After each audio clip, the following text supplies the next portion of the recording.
Hey everyone, and welcome to Molly Makes Dice.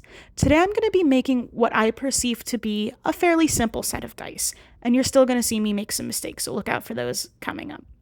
What I'm doing to begin with is pouring together my resin. I'm using Envirotex. It's a 1 part to 1 part, which means you put equal parts of A and B, the hardener and I don't know what the other thing's called, and you mix it together. What I look for to make sure my resin is really mixed is a lack of things that look like spider webs. Once everything is evenly mixed, I'm going to add my colorant. What I'm using today is Just Resin black pigment paste.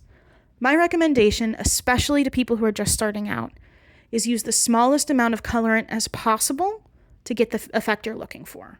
Adding too much of anything, whether that is a pigment paste, whether that's mica powder, whether that is alcohol-based ink, can end up causing issues for your resin.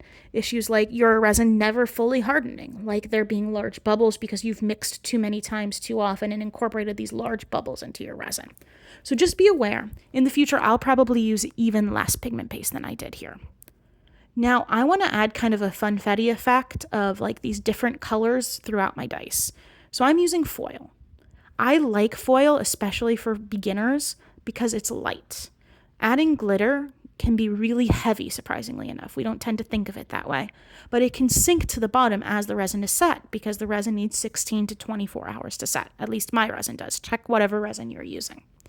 So I'm going to very carefully, one at a time, add in a sheet of foil and then use my stick to break it and mix it. Once it appears to me as though it's evenly dispersed throughout the resin, I'm going to add my next set of foil. And I'm going to keep doing that until I have the disbursement and the color array that I'm looking for.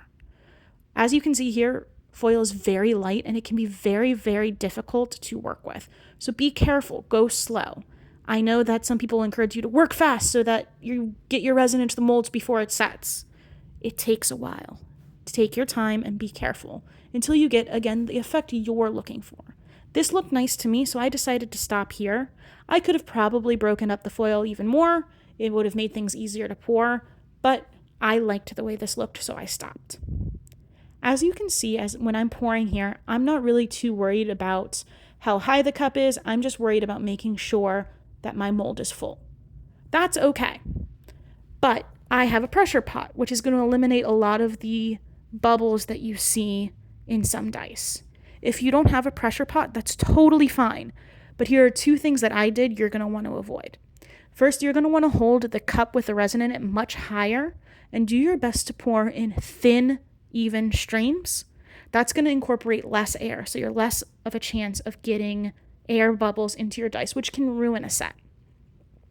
Additionally, you're going to pour a little bit of resin on the lids and then take a lighter and just brush it over the top to pop any air bubbles that are already there.